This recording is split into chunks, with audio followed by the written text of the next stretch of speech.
model and entrepreneur Nadia Chloe Rose. Good afternoon, Nadia. So, we'll take birth as read, shall we? You seem to be alive. Let's begin by asking you the simple question. When did you decide to become a model? There was one model who especially inspired me because she was using her pages for like motivational messages, and I loved the way that she was reaching out to the community, and I thought I'd love to be a positive impact on the world like that, because they have quite a lot of reach, especially across social media, and I thought, wow, if you can use that reach to change the world for good, I wanted to become like her. So we're I hadn't asked about your purpose, but what is your purpose then? I wanted to share positive messages like she did, and I was doing that a lot before as the captions of my photos and trying to imitate what she did for me. Because I had this wonderful phrase which was be who you needed when you were younger, and she was someone that really inspired me as a teenage girl, and I wanted to become like her for the next generation. Okay.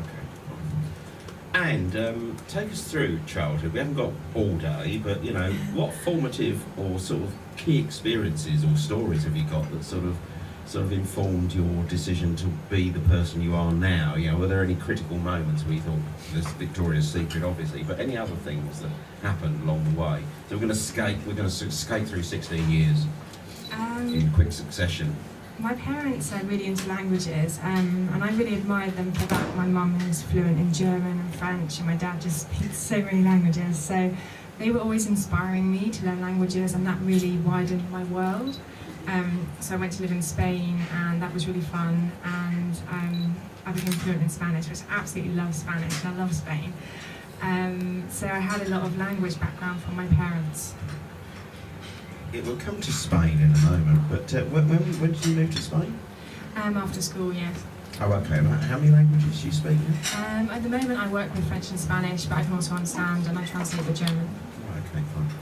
So, actually, let's go straight to Spain, because one of the things in your biography is that you ended up being in a Spanish soap opera. So one is reminded of Las Neighbours.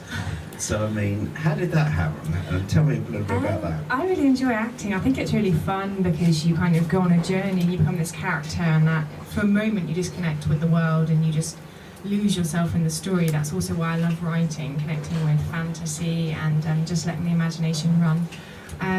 So I found acting really fun, and I trained at some of the schools in Madrid. Obviously, then I made connections, and we got me on this soap opera, and it was really fun because I didn't tell anyone that I was on it. And what was your role? It was like the cousin of one of the main girls, so it was fun. What was your attitude? Like happy, because we were in, she was getting married, so it was really joyful.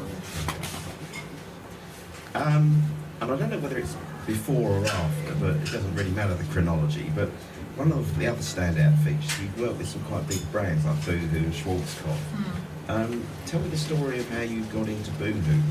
I just got really lucky. I mean, I don't like to think that luck exists. I like to think that hard work is what really counts, but sometimes it's true that luck really does swing it. And just a photographer rang me and he said, can I book a shoot with you? And we talked it through that he was going to get these outfits in. And I said, yes, that's fine. We talked about the outfits. And when I turned up, I realised it was Boohoo, it was for Boohoo. So that was just a surprise on the day. So you didn't know? No, I just turned up and I was hit with it. So, I mean, did you know the person beforehand? Oh yes, we'd shot many times, okay. Yes, we'd worked together before. So it was just a sort of pleasant surprise. Oh, then. very pleasant, yes. And did you have to deal with Boohoo's management, or do you just stand outside the thing and do what? No, I was just literally just focused on the posing, on the actual modelling work itself. And I've never done any modelling. So is it highly controlled in terms of the sort of expectation of the company, what they're looking for, or I think, shots and the poses, or is that the photographer's job to do that? He can help with posing, but obviously if you know if it's a catalogue job, they're the standard catalogue poses, which we all know as models, so go for it. Yes. Don't ask for a demonstration. Perhaps you could show us in a moment. Okay. And then Schwarzkopf. Did that follow on? Or? That was actually when I was living in Madrid. I got a call from one of the agencies I was working with, and they said, they need blonde girls. And I was really lucky because I was in Madrid and all the girls have got dark hair, most of them. So I thought there weren't many blondes. When I turned up, there was loads of Russians. And what I really liked about that job. Damn Russians. Those damn Russians. No, we love Russians. But what I liked about that job is that they were all really, really beautiful models. But I was in the casting and I was like joking and making jokes, and that's why I got the job, because apparently the guy, I made him laugh, the casting director. So always, like, if you're different, that's always an advantage, and I think that really encourages me as well to be myself, because we're in a world where lots of people are trying to follow other people and trying to become like other people, and it's actually the individuality that makes you special and actually makes you win. And you managed to be a sort of UN sort of special envoy at a fairly young age, or ambassador, how did that happen? I worked at the UN as an interpreter at the headquarters in Geneva, and that was really fun. That was following my master's degree, and then I was working a lot as an interpreter with the police on a medical level as well. And yes, I just got the call to go, and I was like, yes, this will be fun. So. See, a lot of people, not everyone in this room is of some of them are nearly my age, but I mean, a lot of people are interested in portfolio careers, of how you jump between one job and the next. I mean, how exactly did you get that? Did you just get a call, or was it a network? Yes, I think the biggest thing is to network like wild. Like that's what I always do. Just be really out there, be really visible, because people can't book you if they don't know who you are and what you do. So for me, visibility is key, and yeah, not being afraid to promote yourself. I'm massive on promotions across social media, and I just go for it. So. Yeah, actually, for people here, you can find Nadia on Instagram, isn't it? Twitter. Nadia Chloe Rose, I think, on Twitter. Is it the same on Instagram? Everywhere, yes. So you've actually learnt the lesson that so many big companies don't learn, which is have the same thing on everywhere. I just keep it simple. It's my name. And just that's another Virgin principle. Keep it simple. Yeah. So that's, you know, I know so many companies that haven't learned that lesson very well. Now, so from the UN gig, you also were keen on swimming, and you won a bit of a prize, didn't you? What happened? Well, just when I was younger, I was really into sports, and I love sports because it's really motivating, and when you're healthy and you're fit, you just perform better in all aspects of life. So sport has always been at the core of what I do, and I always put that as a priority. When I was younger, I was a swimmer, and that taught me a lot of determination and how to be strong mentally and be very resilient and keep going, and it was really good training. Right, let's move on to your life as an author then. What was the moment when you decided to become an author, if there was a moment? Or, you know, what was the precise date and moment? I think it just happened naturally, actually. I always made up... You started scribbling and kept going? I just, in my head, I used to make up these characters, and I used to talk about it with my best friend at school, and we just created these characters, especially Egbert. He's my favourite character. He's the main character of my romantic comedy book. They just came to life naturally, and it just grew, and then the whole story just grew, and it was just beautiful. You better tell us about Egbert, please.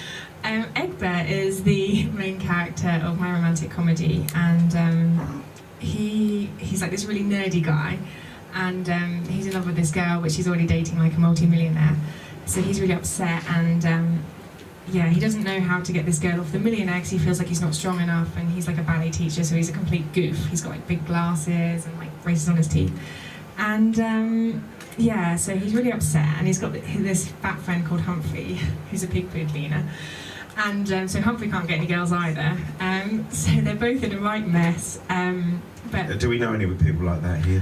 No, obviously not in this room. No, carry on. But Egbert's got this super gran called Gertrude, who's really fit and really healthy, and she's really into sport as well, so she's a bit like me. And she's always encouraging him, like, no, if you love this girl, don't give up. It doesn't matter if the odds are against you, just fight for the woman that you love. And they all make a big team, and they fight the millionaire to get the girl for Egbert. So it's like a romantic comedy. Is it based on anyone? Not in this room, obviously. Or is it social observation, or did you literally make it up? Yeah, some of the people. The antagonist is definitely based on someone. I always base the antagonist on someone I don't like, so... Oh, okay. Yeah. All right, so you do a bit of social observation. Oh, yes, you collect up stuff from life. Yes. Okay. As methods, but so your morning is your best time. Yeah.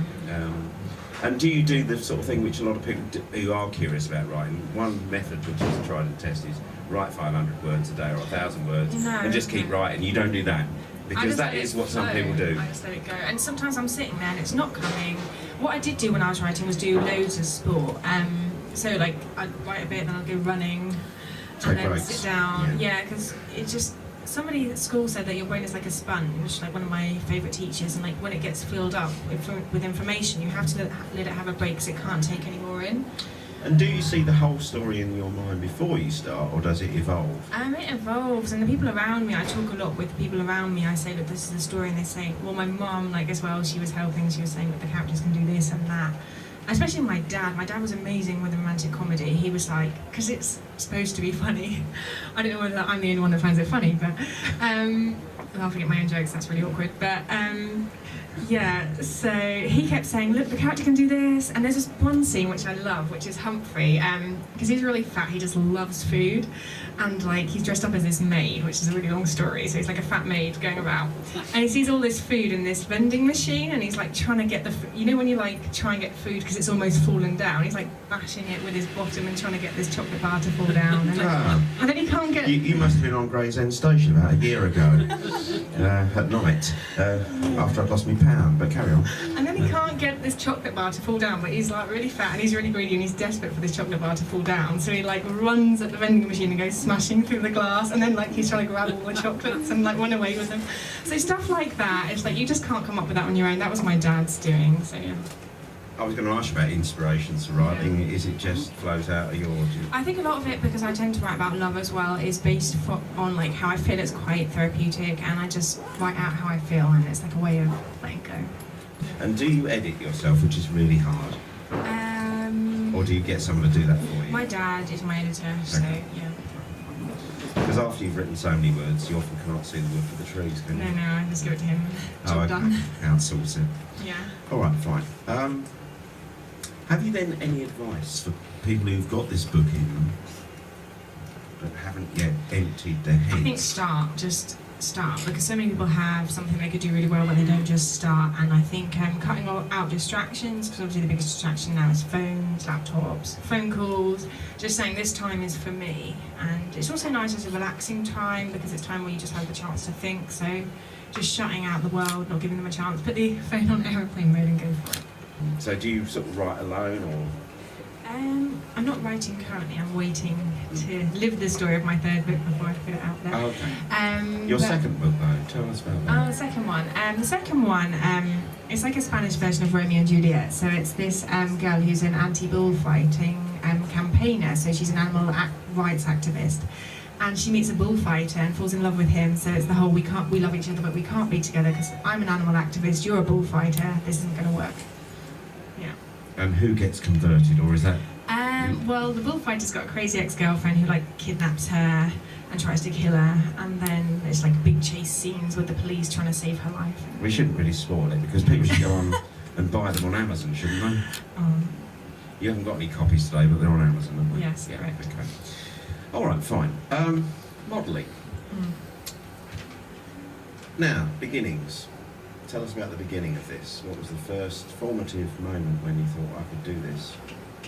I think when I was younger, it's just something I did naturally a lot. And then I just started getting really positive feedback. And if you see something's working, you just go with it. So I used to put my images out on social media, got a really good response, and people started saying like, you should do that.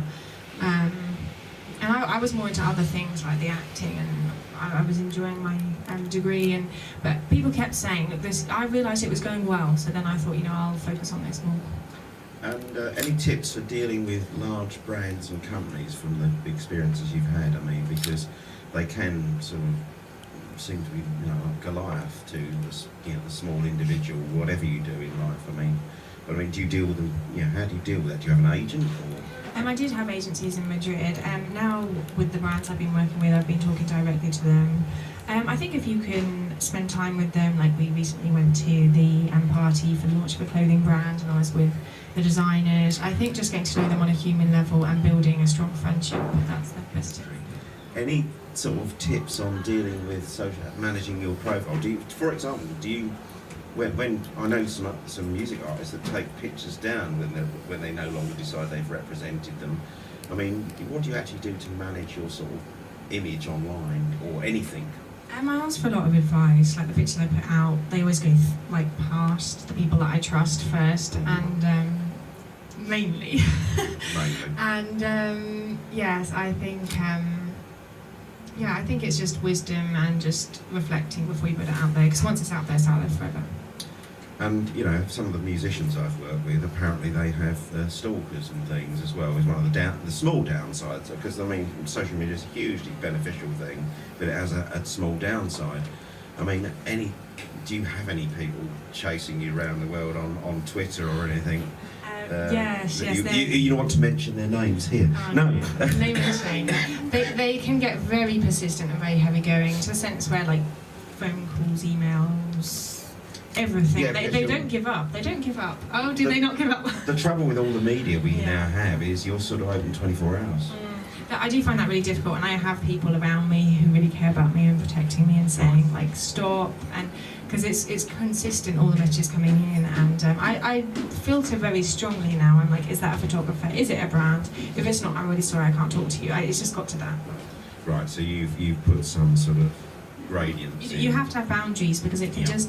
At the beginning, I was trying to be nice and I was trying to talk back to everyone, because I really want to like build a friendship with people and have a good relationship. But you just have to say, this is my work profile. I can only talk about jobs. I'm sorry. Okay. And this, so you've actually done that better than many people I know. I think people don't put up enough boundaries, and I think that's really important. The boundaries are vital. Yeah. Okay. Agents. Pluses and minuses of working with agents? I think there are lots of positive things, and they can really get you into jobs like the Schwarzkopf. I wouldn't have got the soap opera was through like the top soap opera agent in Spain, and I'd met them and sat with them a couple of months before that role came along. So I think that if they're really well connected, they can do miracles. They're great. Like, it's very famous in the acting modelling world that people can try and hit on you, and that becomes very difficult, especially because you put so much effort into each shoot. There's hours and hours of preparation and planning the backdrop, the outfits, and it's so much work, and sometimes people don't respect that and they just try and book you to hit on you. And I just, mentally, I've become like in my mind like the booker, that I'm just thinking about the business side, the hours, and just won't put up with any rubbish. Well, there's that. I was thinking of the sort of a slightly less challenging, unprofessional behaviour of people saying, "Well, it will be good for your career. Like, I don't want to pay you." Yeah. Oh, yeah. So Do you exposure, ever have that one? the exposure ticket. Myth. Musicians get it all the time. Yeah. My dad's great. He's really wise. He's very, very smart. He studied at Cambridge, and he's someone that's really led me in my career, and he just said to me, you don't work for free, and it's that simple. So it's not even negotiable. Funny story, memory of funniest thing that went wrong in a photo shoot that was hilarious? Yes, looking back to the stalker. I might get in trouble for this. Oh well, I'm going to do it. YOLO. There was one guy standing at the back, and we set up this event, a photographer called Paul and myself, and it was a really amazing event with Rolls Royce cars, and I was really excited about it. And all these photographers, they'd paid for their hourly slots, and they'd like driven quite a long way, because it was in Woking. So it was a really exciting event, and other girls were there as well, other models, and really great day. But there's one stalker at the back, and he was screaming, "I love you!"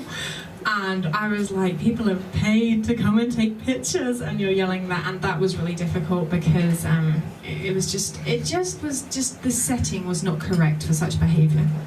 What did they do with it? I don't think they could do anything. No, I sometimes have to remove people like that. No, I did some of that on Tuesday in Parliament. Did you? Yeah, some screaming "I love you" in Parliament. Hey, yeah, always happens. They weren't loving me, but it's the same problem. Yeah, okay. I just had to move them away with a guitar. Whack them out. Whack them out. Exactly. Run for your life. Run fast. I can run very fast. I actually used to train 10k just so I could run away from people, so I can run fast. I can swim fast, so I'm doing well. I'm safe. So, what are you going to become? This is like a huge question, but I mean, you alluded to the fact that you want to be a model to do something good, and you've made an incredible journey so far. I mean, so what's next? It's really exciting. I love modelling because on a health level it's so inspiring because the girls are so fit, like you see them working out on social media. On a health level I want to keep doing that. I always say I want to be the granny model, like all the way through my life, do catalogue work, so I just want to stay with that as my main thing. I'm really interested in TV presenting just because I love talking, probably tell. So those two things are what I'm passionate about. Okay. Any TV presenters here? Not yet. None that will admit to it. So, I think we have some time for some questions. Who's got some questions, please? I will wander if necessary, or you can shout if you wish. Any questions, please? We're not done yet, but... Yes, we have a question for the corner. Have you ever thought about getting back into the acting world? Have you ever thought about getting back into the acting world? I'll just repeat that for the camera. Yeah. I was actually offered just about a week ago a part in a thriller film, and that was interesting. It just didn't quite work out because of the nature of the role. I'm quite picky about what I'm happy to do and what I'm not. But it's really fun acting. I used to do a lot of it, but I love modelling. So. And I think that's really, you've just seized upon a really important point. Well, on the way back from Australia, I was watching Bohemian Rhapsody, and probably people are going, who's that? But the Queen were known to be very, very picky about, they didn't just grab the first Yes, deal. I've got this amazing idea now, which is an opportunity scan. So I look at, is it really right for me? Because people, like, especially when they're beginning, like the singers, and they're offering them free gigs, I do the scan first before I say, like, yes or no, and I don't just jump at it. I'm like, is this really beneficial to me? Are they paying enough? Are they respecting me? Respect is a massive thing for me. If I don't feel like someone respects me, I won't work with them, so. Okay, fine. Other questions? Otherwise, So where would you like to travel for a model shoot? I like hot places, so Oh, yeah. Spain again, yeah. Maldives, I want to go to Maldives. Have you been to the Maldives? Not yet. Everyone's like there, and like I'm just like, damn, that's on my hit list. And New York, I really like New York. I've never been, and I think it just looks amazing. I mean, there's all the songs about New York. I won't sing it, so people don't run. But yeah, New York, Maldives. I think we're going to have one or two. I'm not, I don't read Vogue, so give us a couple of poses that are classic poses, because I'm afraid I'm a bit of a nerd on these things. Oh, I can teach you how to look in the photos. Go on then. So you want to keep... Or you can make me do it if you want, but I'd rather not. Now I've said that, I don't even want to do it. The big thing is, you want to keep your arms away from your body, because if you go like this, so you don't want to squash your arm to your body like that. Can you see the arm looks fat? Yeah. Just showing everyone my fat arm. But yeah, so you want to keep the arms away from the body and like away from, so it's like space between the arms and the body, because that will make you look slimmer. I don't think it's going to be enough for me, but I'll keep going with it. Keep going. Always stand, like, always stretch. Like, my best photos have been where I'm really, like, extended, stretched out. If you can, like, I always think standing looks better, or, like, lying, like, but really stretched out. Like, if you're lying in a bikini or something, that can look good. But really stretch up. Smile with the eyes. So the eyes are really important if you can really connect with the camera, and like really smile through the eyes. And I think it's really important the state you're in. That's something that I've learned is I can do a photo shoot for 8 hours, but if I'm not in a mentally strong state, like the photos won't be as good as if I'm really happy, but honestly happy. The photos just come out great. So state. Do you have a routine like some sports people? Do they go and sort of smash the wall before they go and play tennis? Do you have a routine to get in the yeah, right I do state? have my favourite songs, yes. And also I think more than an addition, like adding things to my life, it's removing all the bad stuff. Yeah, so any bad people out the way, and then I'm happy. Okay. Any more tips? Because I was working on this. But... Tips? Oh yeah, so keep the arm away from the body, pull up straight, and then you can like extend the leg out, like really stretch out the limbs. What else? I think what I do a lot is just move in each pose to a different pose. So like the more pictures you take, the more chance you've got that one of them is going to look really, really good. So do quite a few. The lighting is vital. So if you're in a bad lighting setup, if the lighting's not hitting you in the right way, every photo you take isn't going to look good. So lighting is vital. And if you want to take a selfie, a great tip I saw, which honestly really works, I do it every time, is so imagine you're holding the phone like this, is to go around in a circle, and as it goes round, you can see exactly where the light's hitting you best. So I always do that. I just go around a little circle with my phone. Any more questions or remarks? No, in which case, I'm going to say thank you very, very so much, much. Nadia. I wish you all the best with your career. Thank you. You're doing what a lot of people only wish they could do, which is to manage a portfolio of writing, modelling, and doing some good, which is actually at the heart of the Virgin way. Just to finish on Virgin again, I mean, what I like about Virgin is they blend passion, purpose, and profit. So they are, for profit, but they then run some of that profit off to do good around the world, and Richard in particular does that. So I know some people have views about capitalism and it's broken, what have you, but I really like Virgin's approach to it, and I think at a personal level, you're an embodiment of that, of doing something astounding to do something good. Yes, I recently became an ambassador for Heart, which is a charity that helps people all over the world, which is led by one of the baronesses in the House of Lords, and Which baroness? I think she's called Caroline Cox. Oh, You know her? I only know one baroness. Yes. And so that's been really exciting, and using my social media to promote them as well and their work has been really exciting. Note to self: increase my number of baronesses on my LinkedIn profile. I'll just add them. I'll just add them. I just add everyone. Yeah, I just added like the. Do you know position there Twilight aren't to go many for. baronesses on LinkedIn? Oh, I can no. tell you that. Oh. Just as a tip of the day, Yeah. they hide. Thank you so much, Nadia. Thanks. Questions? Please come and talk to us, or talk to Nadia particularly. But thank you very, very much.